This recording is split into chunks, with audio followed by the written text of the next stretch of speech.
Hello and welcome all. So today's beginners learning Blazor part 4 will be about event handling. So I have already created the first three parts, and hope you have already gone through those before coming to this. And if you haven't visited, please visit my playlist on Blazor on my channel, and you could come to this after learning the things which are a prerequisite sort of before going to this part. So what is event handling? So the components in Blazor provide event handling features. An HTML element attribute, say on click or on change, is of in general on event type. So this is the click event and this is the change event, which is pre-appended with on. So on change, on click, or anything that you might think about with the event handling. So with a delegate type value is treated as an event handler method by Razor components. So now we'll be soon switching over to Visual Studio 2019, and we'll see that how everything works together in event handling for the Blazor. So let's switch over to Visual Studio now. Now in this Visual Studio, I've already created I'm continuing from previous sessions, and I have just deleted entire thing in component.razor component, and let me code on while you can follow me, and I'll be explaining. So in this component, what I will do is I will show you a couple of this event handling methods. So in this component, whose name is also component, you can give it any name, so it's up to you. So first part is the page directive, act page directive. So act page, I am actually routing it to the component. Now this will be used while you browse. On the address bar you will write localhost : to the localhost : port number, that is the default. You should append / component to browse to this link where the component is playing its part. So what I will do is I will put a h2 header, and within the h2 header I will put act text. Now this act text is, it will take it from, soon it will be clear. So act text is string which is still not rendered. That's why this is quickly line is showing. It's not in the current context, but we'll soon get over it. So I'll create another button here. So button, and I'll give it a class name btn primary.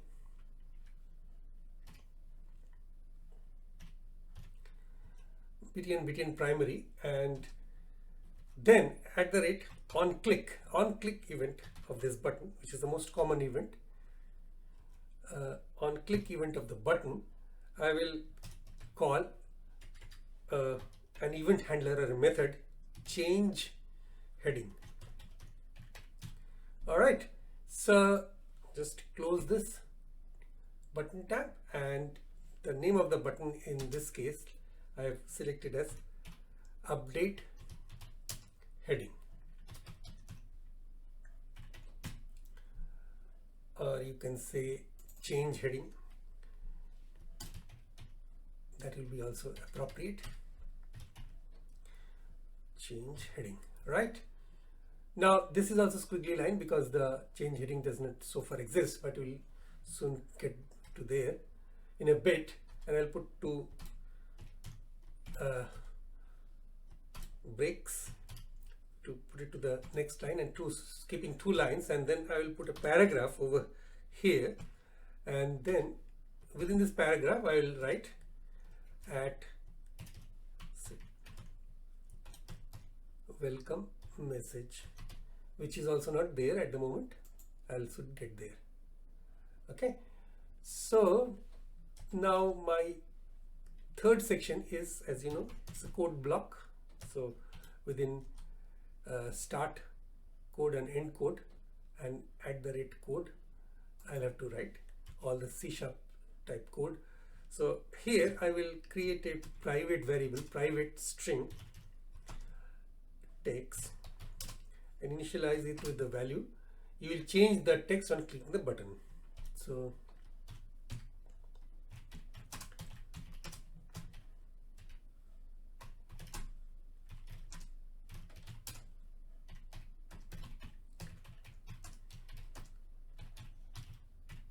button. All right, so that is my initial text, and then I'll create another private string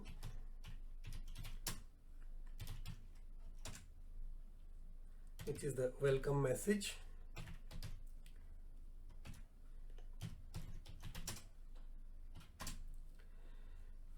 Let's write something like this: click me to welcome you.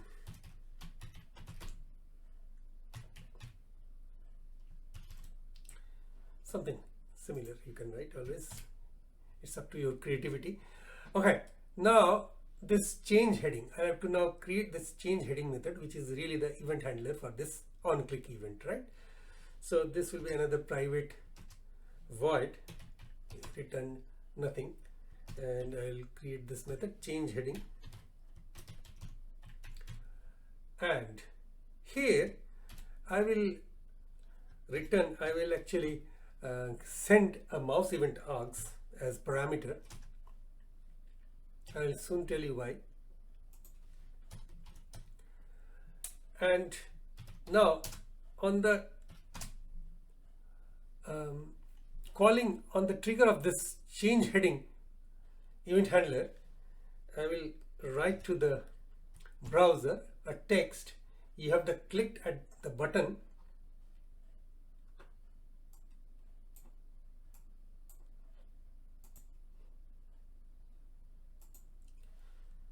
let's say I'll show you in a bit how do I use this event args. Okay, event argument. So you have clicked the button at mouse position. Now x coordinate, I will trap the x and y coordinates. I will get the x and y coordinates from E. So that is by enclosing within this one curly braces, and then I will use the event args. So E dot, you can see a whole lot of properties are exposed, so I will use the client x. Okay, comma, y coordinate will be supplied from E dot client y. All right, now get back to the other stuff. Now this will be capital W. Okay, so now this squiggly line will be gone. Now let's run this application. To start with, Control F5 I have given. So on hitting Control F5, this gave me this Visual Studio error dialog, and error occurred in launching IIS Express, unable to launch the configured Visual Studio Development Web Server port because this port is in use. So there is another way to get around, because one of my other application is using that port. So there are two ways to run an application, either through this IIS Express icon or through Get Started Blazor. Now this Get Started Blazor, it sets into motion another internal server rather than the IIS Express. This sets into Kestrel server, which is in one of the other tutorials, but that is besides the point, out of the scope. But if you click this Get Started Blazor, which is actually the name of this project, and in this case a solution, so this will actually open the browser in just a second. It will come up with this Windows command screen, and at the end of it, it launches the application with another port. This is unused port 5000. So and then I will call this component, and and you will change the text on clicking the button. So you have clicked the button at mouse position, so you have got this mouse positions. So at this moment nothing is happening. If you click me to welcome you, this paragraph, but we'll see that in also action in a second. So now I have made some change to make this paragraph clicking also do something. Now you can see that I have created this string already, private string welcome message, click me to welcome you, and here I've changed the paragraph class to text info and introduced an on-click event. At on-click equals, it will trigger this welcome message. So welcome message will change to welcome to the world of Blazor. So we'll just see in a second. So click me to welcome you, and then welcome to the world of Blazor. So at the start of the session, I have told you that I will be talking about a couple of event handlers. So I have now shown you the on-click event handler, and on clicking of a button, how the heading changes, or a welcome message is, which changes an initial message in a paragraph. So now I'm going to do the on change method of a checkbox, which is very important, because a lot of times when a checkbox is unchecked, it will do something, and when it is checked, it will do something else. It will write to the paragraph some other message. So let's see how those on change event of a checkbox is registered. So we'll make a break over there at this point.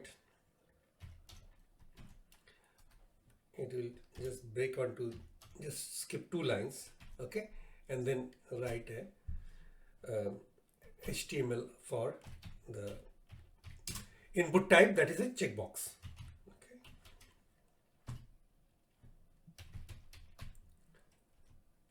Checkbox, and here I will just give it a class of form check input, something like this.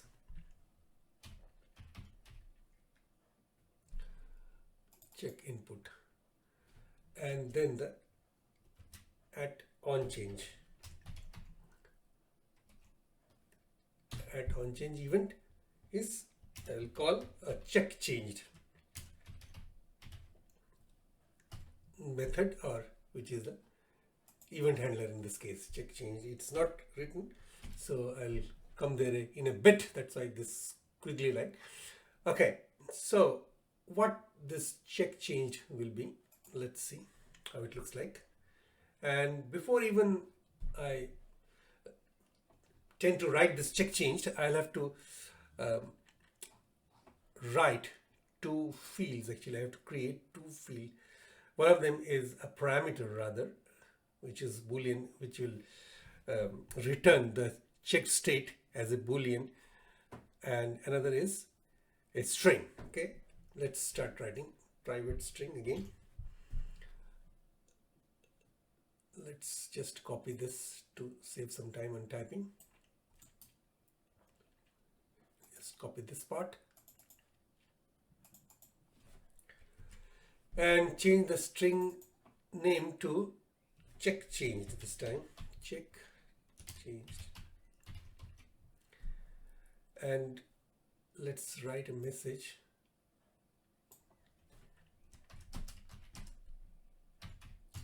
I am not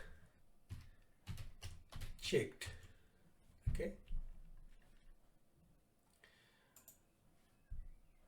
and then there is a parameter for two-way binding. And what are the parameters? Parameters are just like public properties. So prop tab, and this time this will be just a boolean type public property, and the name of the public property is checked. All right, so is checked, get set, the initial value is true. It's set to be true to start with. Right, then let's come to the check changed method at the last. So again, private void, it returns nothing. Now this check change method has to match with this event handler delegate type, you can say type delegate, and then within the curly braces I'll have to fill it in. So I will now use the boolean, this state of this boolean, if so is checked. So if is checked is true, that means the checkbox is checked. We will write check changed equals is assigned this value, this text. See, this is check change is this string, initial value is I am not checked, and now after it is checked, so you have checked me now. Okay, and then once it is checked in, so is checked is toggled to not is checked. So the state is changed for the next operation. You know that in a bit. So if I need to again uncheck, so it should change the message. Okay, that's my intention. Else, let's write this part. Just copy over and then customize. That has been my endeavor to save a lot of time. Typing over check change unchecked now. Okay, now once it is checked, clicking on the check button will uncheck.